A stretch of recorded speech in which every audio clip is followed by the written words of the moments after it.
So now that the Mazda officially ours and in our name, it's time to get this thing closer to the ground. I don't like that wheel gap. I fixed it once with some 20s, but the 20s won't tuck. So we're going to run 17s, but we're going to delete that fender gap. We're going to start up front. It's a little different than in the rear. The rear already has 3-inch drop blocks.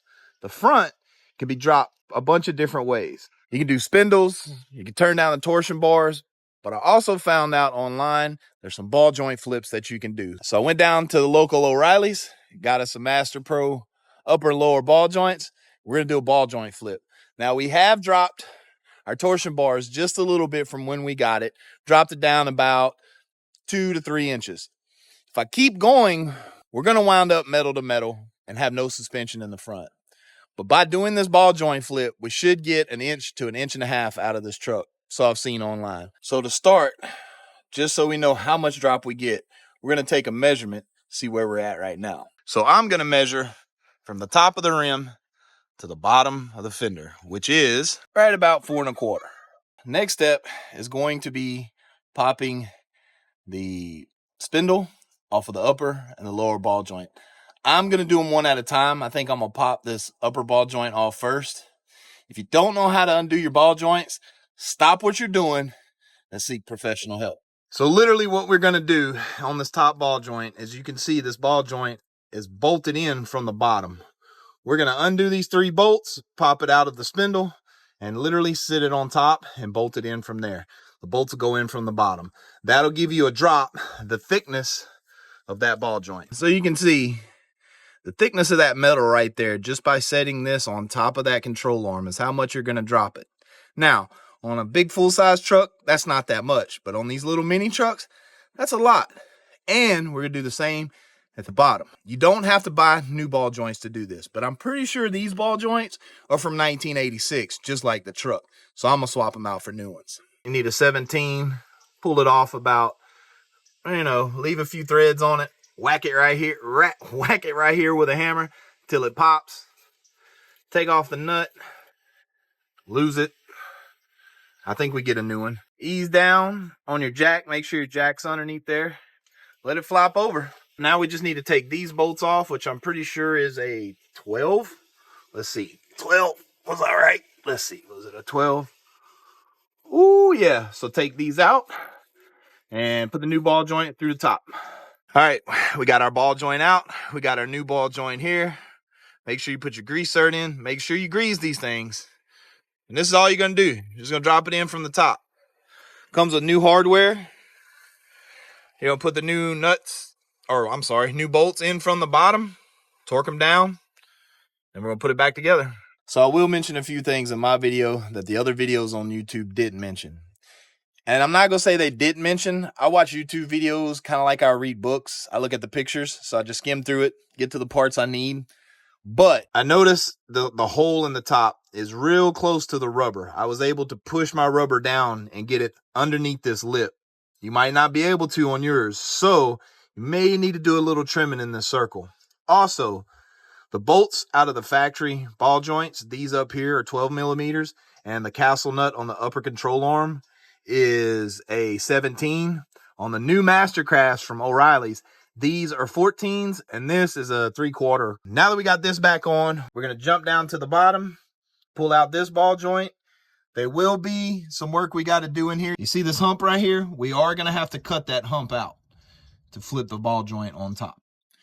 All right, once you get the bottom ball joint free, go ahead and undo the top ball joint again, because you have to get that out the way. Yeah, it's the first time I've done it. Like I said, I didn't watch the other videos that great. I just kind of skimmed through them. You can see the line I drew around that hump. And we just got to cut that out.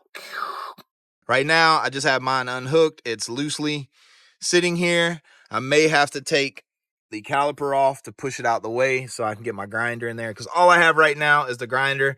I don't have a plasma. All right, so what I did on the hump is I got my death wheel in and just kind of put it on its side and cut off as much as I could, because I didn't want to remove all this. I got it in there how I had. And this is not tight to where it's going to bust this. But anyway, what you want to do though is just make sure that the mounting surface is flat. Okay, so you see that little metal edge around that, around the rubber?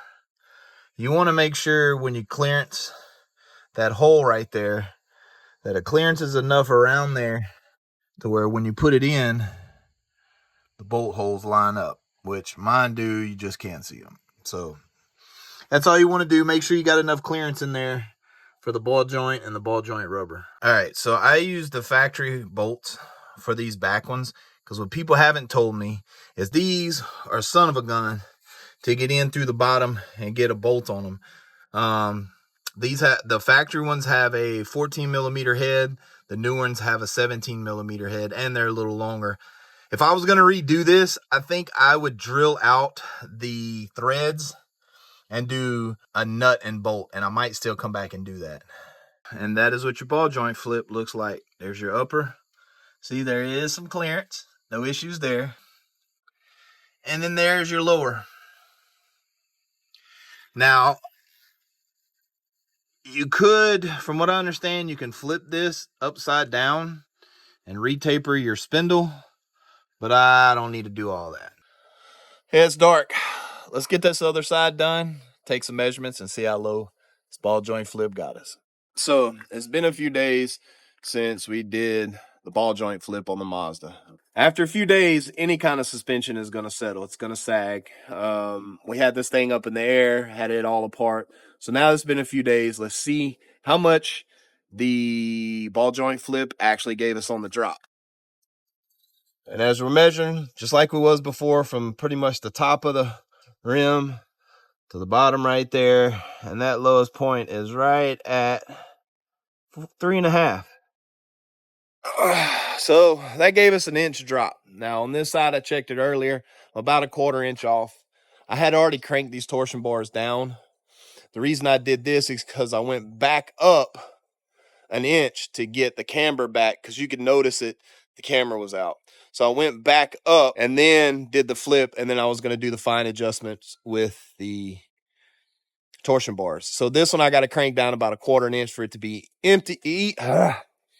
So I still have to crank down the driver's side about a 1/4 inch for it to be even. And that's from me messing with the torsion bars before. But the flip gave me a total of a 1 inch drop using Master Pro brand upper and lowers from O'Reilly's. So, ball joint flip, that's how you do it. I hope it helped you guys out on your Mazda project. Stay tuned. We got a lot more coming for this little Mazda.